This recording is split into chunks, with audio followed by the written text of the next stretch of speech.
नमस्ते दोस्तों, मेरे चैनल में आप सबका स्वागत है। आज मैं आपको मुंशी प्रेमचंद की कहानी अनाथ लड़की सुनाने जा रही हूँ। सेठ पुरुषोत्तम दास पूना की सरस्वती पाठशाला का मुआयना करने के बाद बाहर निकले तो एक लड़की ने दौड़कर उनका दामन पकड़ लिया। सेठ जी रुक गए और मोहब्बत से उनकी तरफ देखकर पूछा, क्या नाम है? लड़की ने जवाब दिया, रोहिणी।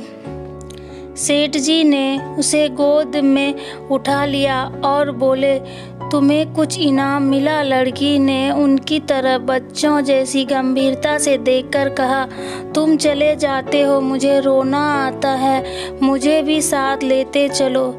सेठ जी ने हंसकर कहा, मुझे बड़ी दूर जाना है, तुम कैसे चलोगी?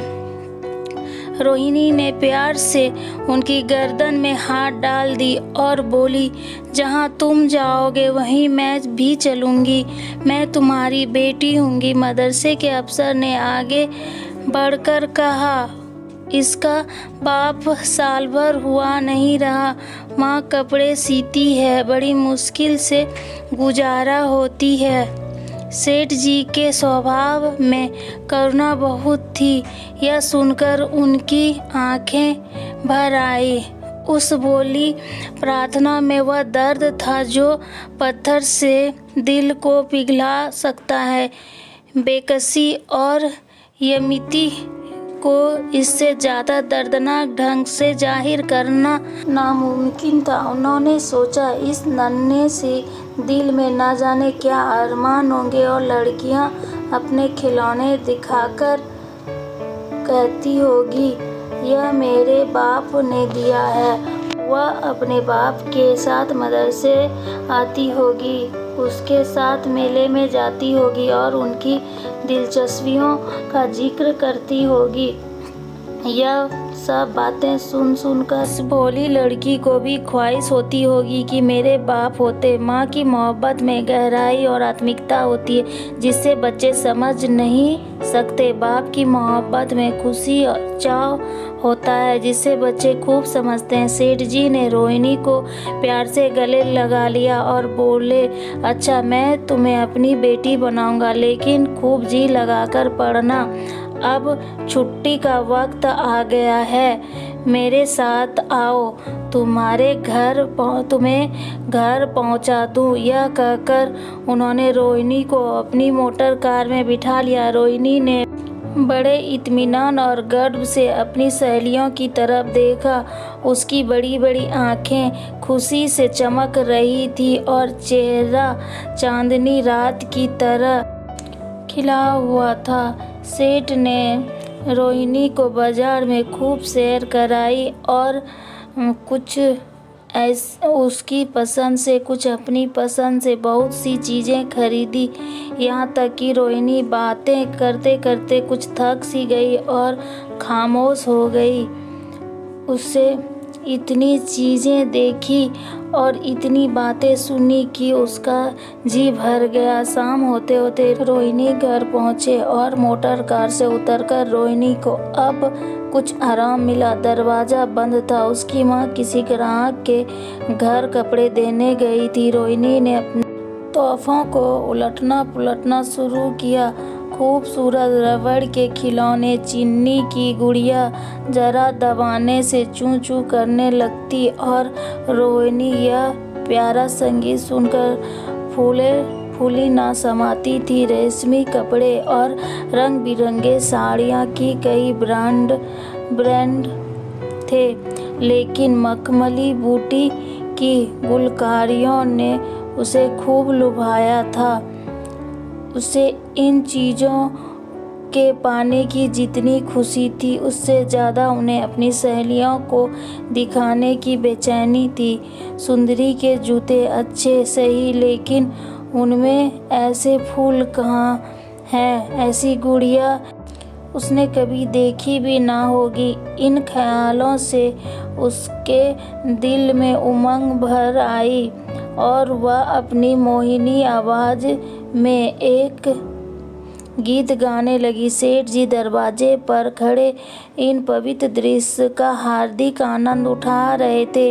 इतने में रोहिणी की माँ रुक्मिणी कपड़ों की एक पोटली लिए हुए आती दिखाई दी। रोहिणी ने खुशी से पागल होकर एक छलांग भरी और उसके पैर से लिपट गई। रुक्मिणी का चेहरा पीला था, आंखों में हसरत और बेकसी छिपी थी। गुप्त चिंता का सजीव चित्र मालूम होती थी, जिसके लिए जिंदगी में कोई सहारा नहीं। मगर रोहिणी को जब उसने गोद में उठाकर प्यार से चूमा, जरा देर के लिए उसकी आंखों में उम्मीद और जिंदगी की झलक दिखाई दी। मुरझाया हुआ फूल खिल गया। बोली, आज तू इतनी देर कहाँ रही? मैं तुझे ढूंढने पाठशाला गई थी।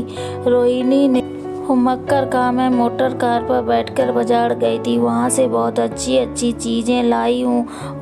वह देखो कौन खड़ा है। माँ ने सेठ जी की तरफ ताका और लाज कर सिर झुका लिया। बरामदे में पहुँचते ही रोहिणी माँ के गोद से उतरकर सेठ जी के पास गई और अपनी माँ को यकीन दिलाने के लिए भोलेपन से बोली, क्यों, तुम मेरे बाप हो ना?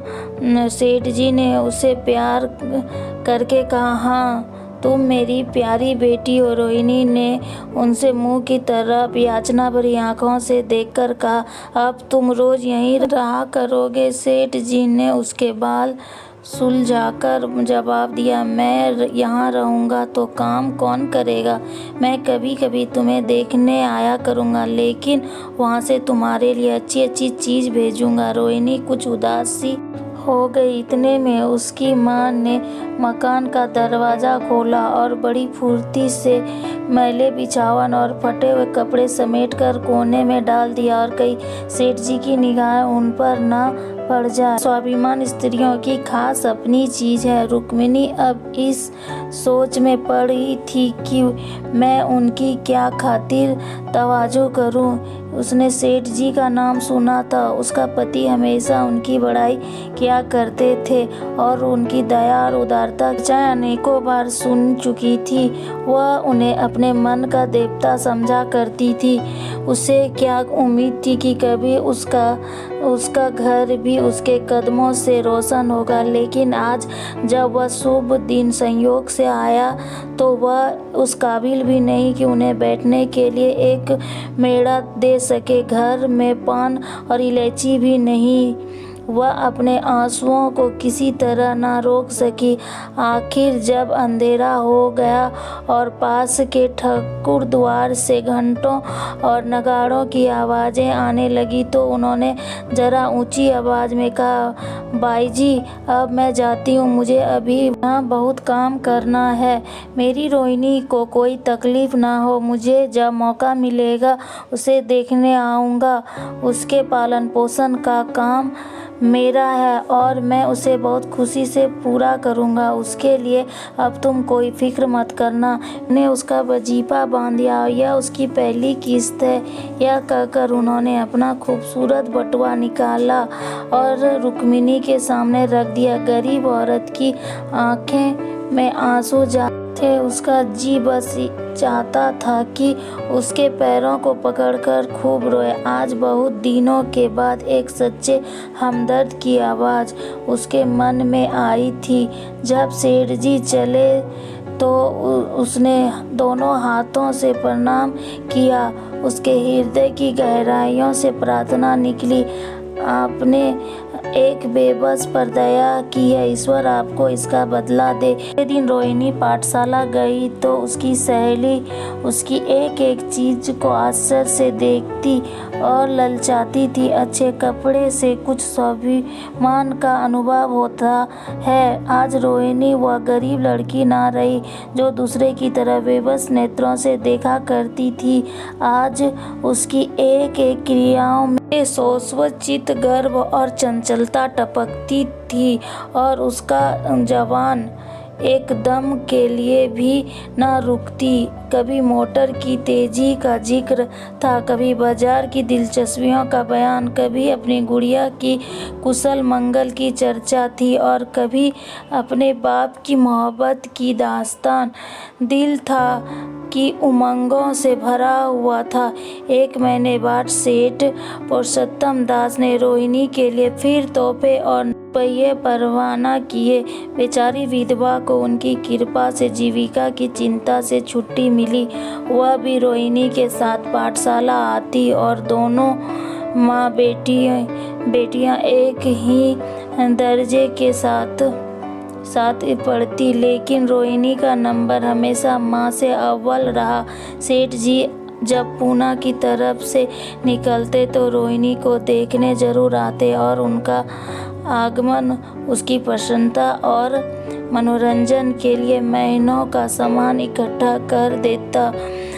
इसी तरह कई साल गुजर गए और रोहिणी ने जवानी के सुहाने हरे हरे मैदान में पैर रखा, जबकि बचपन की भोली भोली अदाओं में एक खास मतलब और इरादों का दखल हो जाता है। रोहिणी अब आंतरिक और बाह्य सौंदर्य में अपनी पाठशाला की नाक थी। हाव भाव में आकर्षक गंभीरता, बातों की गीत का सा खिंचाव और गीत का सा आत्मिक रस था। कपड़ों में रंगीन सादगी, आँखों में लाज, संकोच, विचारों में पवित्रता। जवानी थी मगर घमंड और बनावट और चंचलता से मुक्त। उसमें एक आर्द्रता थी, ऊंचे इरादों से पैदा होती है। स्त्रीयोचित कर्ज की मंजिलों वह धीरे धीरे तय करती चली जाती थी।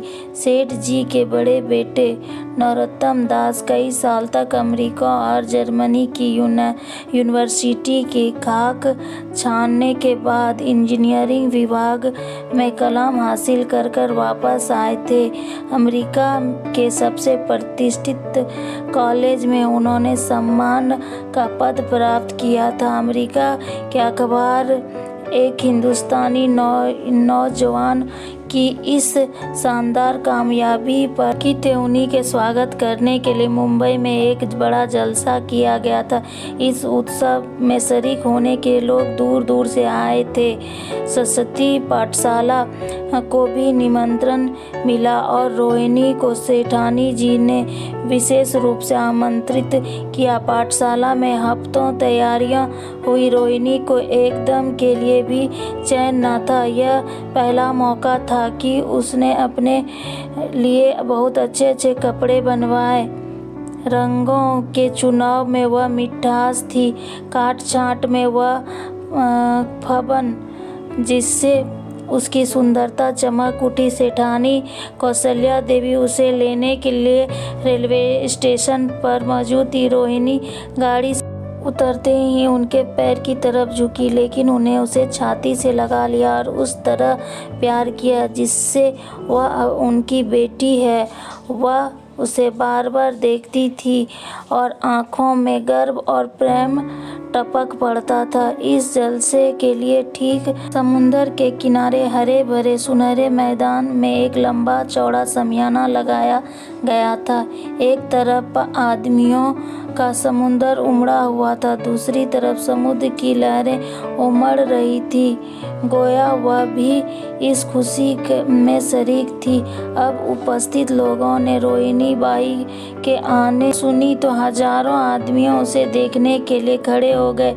यही तो वह लड़की है जिसने अब की शास्त्री की परीक्षा पास की है। जरा इसके दर्शन करने चाहिए। अब भी इस देश में स्त्रियों में ऐसे रत्न मौजूद हैं। भोले भोले देश प्रेमी में इस तरह की बातें होने लगी। शहर की कई प्रतिष्ठित महिलाओं ने आकर रोहिणी को गले लगाया और आपस में उसके सौंदर्य और उसके कपड़ों की चर्चा होने लगी। आखिर मिस्टर पुरुषोत्तम दास तशरीफ लाए। हालांकि वह बड़ा शिष्ट और गंभीर उत्सव था, लेकिन उस वक्त दर्शन की उत्कंठा पागलपन की हद तक जा पहुंची थी। एक भगदड़ सी मच गई। कुर्सियों के कतार गड़बड़ हो गए। कई कुर्सी पर खड़ा हुआ, कोई उसके हाथों पर। कुछ मनचले लोगों ने शमियाने की रस्सियां पकड़ी और उन पर जा लटके। कई मिनट तक यही तूफान मचा रहा। कहीं कुर्सी टूटी, कहीं किसी के ऊपर गिरा, कहीं नीचे। अब बिन की सुहानी आवाजें आने लगी। रोहिणी ने अपनी मंडली के साथ देश प्रेम में डूबा हुआ गीत शुरू किया। सारे उपस्थित लोग बिल्कुल शांत थे और उस समय वह सुरीला राग, उसकी कोमलता और स्वच्छता, उसकी प्रभावशीलता, मधुरता, उसी उत्सव भरी वाणी दिलों पर वह नशा सा पैदा कर रही थी, जिससे प्रेम की लहर उठी, जो दिल से बुराइयों को मिटाता है और उससे जिंदगी की हमेशा याद रहने वाली यादगारें पैदा हो जाती है। गीत बंद होने पर तारीफ की एक आवाज न आई। वह ताने कानों में अब तक गूंज रही थी। गाने के बाद विभिन्न संस्थाओं की तरफ से अभिनंदन पेश हुए और तब नरोत्तम दास लोगों को धन्यवाद देने के लिए खड़े हुए, लेकिन उनके भाषण से लोगों को बड़ी निराशा हुई। दोस्तों की मंडली में उनकी आवेग और प्रवाह की कोई सीमा न थी, लेकिन सार्वजनिक सभा के सामने खड़े होते ही शब्द और विचार दोनों ही उनको बेवफाई कर जाते हैं। उन्होंने बड़ी मुश्किल से धन्यवाद के कुछ शब्द कहे और अब अपनी योग्यता की लज्जित स्वीकृति के साथ अपनी जगह पर आ बैठे। कितने ही लोग उनकी योग्यता पर ज्ञानियों की तरह सिर हिलाने लगे। अब जलसा खत्म होने का वक्त आया। वह रेशमी हार जो सरस्वती पाठशाला की तरफ से भेजा गया था, मेज पर रखा हुआ था। उस हार हीरो के गले में कौन डालेगा? प्रेसिडेंट ने महिला की पंक्ति की ओर नजर दौड़ाई। चुनाव वाली आंखें रोहिणी पर पड़ी और ठहर गई। उसकी छाती धड़कने लगी, लेकिन उस सब के सभापति के आदेश का पालन आवश्यक था। वह सिर झुकाए हुए मेज पर के पास आई और कांपते हाथों से हार को उठा लिया। एक क्षण के लिए दोनों की आंखें मिली और रोहिणी ने पुरुषोत्तम दास के गले में हाथ डाल दिया। दूसरे दिन सरस्वती पाठशाला के मेहमान विदा हुए, लेकिन कौशल्या देवी ने रोहिणी को ना जाने दिया। बोली, अभी तुम्हें देखने से जी नहीं भरा, तुम्हें यहाँ एक हफ्ता रहना होगा। आखिर मैं भी तो तुम्हारी माँ हूँ। एक माँ से इतना प्यार और दूसरी माँ से इतना अलगाव। रोहिणी कुछ जवाब ना दे सकी। यह सारा हफ्ता कौशल्या देवी ने उसकी विदाई की तैयारी में खर्च किया। 7वें दिन उसे विदा करने के लिए स्टेशन तक आई। चलते वक्त उसे गले मिली और बहुत कोशिश करने पर भी आंसुओं को ना रोक सकी। नरोत्तम दास भी आए थे। उसका चेहरा उदास था। कौशल्या ने उनकी तरफ सहानुभूतिपूर्ण आंखों से देखकर कहा, मुझे यह तो ख्याल ही नहीं रहा। रोहिणी क्या यहाँ से पुणे तक अकेले जाएगी? क्या हर्ज है? तुम चले जाओ, शाम की गाड़ी से लौट आना। नरोत्तम दास के चेहरे पर खुशी की लहर दौड़ गई, जो उन शब्दों में न छिप सकी। अच्छा, मैं ही चला जाऊंगा। वह इस फिक्र में थे कि दोनों की देखें। विदाई की बातचीत का मौका भी मिलता है या नहीं। अब वह जी भरकर अपने दर्द दिल सुनाएंगे और मुमकिन हुआ तो उस लासंकोच को जो उदासीनता के पर्दे में छुपी हुई है मिटा देंगे। रुक्मिणी को अब रोहिणी की शादी की फिक्र पैदा हुई। पड़ोस की औरतों में उसकी चर्चा होने लगी। लड़की इतनी सयानी हो गई है, अब क्या बुढ़ापे में ब्याह होगा। कई जगह से बात आई। उनमें कुछ बड़े प्रतिष्ठित घराने थे, लेकिन जब रुक्मिणी बड़े पैमानों को सेठ जी के पास भेजती तो वह यही जवाब देते, मैं खुद फिक्र में हूँ। रोहिणी को उनकी यह टालमटोल बुरी मालूम होती थी। रोहिणी को मुंबई से लौटे हुए महीना भर हो चुका था। एक दिन वह पाठशाला से लौटी तो उससे अम्मा के चारपाई पर एक खत पड़ा मिला। रोहिणी पढ़ने लगी। खत में लिखा था, बहन, जब से मैंने तुम्हारी लड़की को मुंबई में देखा है मैं उस पर रीझ गई हूँ। अब उसके बगैर मुझे चैन नहीं है। क्या मेरा ऐसा भाग होगा कि वह मेरी बहू बन सके। मैं गरीब हूँ, लेकिन मैंने सेठ जी को राजी कर लिया है। तुम भी मेरी यह विनती कबूल करो। मैं तुम्हारी लड़की को चाहे फूलों की सेज पर ना सुला सकूं, लेकिन इस घर का एक एक आदमी उसे आँखों की पुतली बनाकर रखेगा। अब रहा लड़का, मैं माँ के मुँह से लड़के का बखान कुछ अच्छा नहीं मालूम होता, लेकिन यह कह सकते हूँ कि परमात्मा ने यह जोड़ी अपने हाथों बनाई है। सूरत में, स्वभाव में, विद्या में, हर दृष्टि में वह रोहिणी की योग है। तुम जैसे चाहो अपनी इत्मीनान कर सकती हो। जल्द जवाब देना और ज़्यादा क्या लिखूं। नीचे थोड़े से शब्दों में सेठ जी ने इस पैमाने की सिफारिश की थी। रोहिणी गालों पर हाथ रखकर सोचने लगी। नरोत्तम दास की तस्वीर उसके आंखों के सामने आ खड़ी हुई। उनकी वह प्रेम की बातें जिनका सिलसिला बम्बई से पूना तक नहीं टूटा था, कानों में गूंजने लगी। उसने एक ठंडी सांस ली और उदास होकर चारपाई पर लेट गई। सरस्वती पाठशाला में एक बार फिर सजावट और सफाई के दृश्य दिखाई दे रहे थे। आज रोहिणी की शादी का शुभ दिन है। शाम का वक्त, बसंत का सुहावना मौसम। पाठशाला के दारों दीवार मुस्कुरा रहे थे। हरा भरा बगीचा फूल नहीं समाता। शर्मा अपनी बारात लेकर पूरब की तरफ से निकला। उसी वक्त मंगलाचरण का सुहाना राग उस रूपहली चांदनी और हल्के हल्के हवा के झोंकों में लहरें मारने लगा। दूल्हा आया। उसे देखते ही लोग हैरत में आ गए। यह नरोत्तम दास था। दूल्हा मंडप के नीचे गया। रोहिणी की माँ अपने को रोक ना सकी। उसी वक्त जाकर सेठ जी के पैर पर गिर पड़ी। रोहिणी की आंखों से प्रेम और आनंद की आंसू बहने लगी।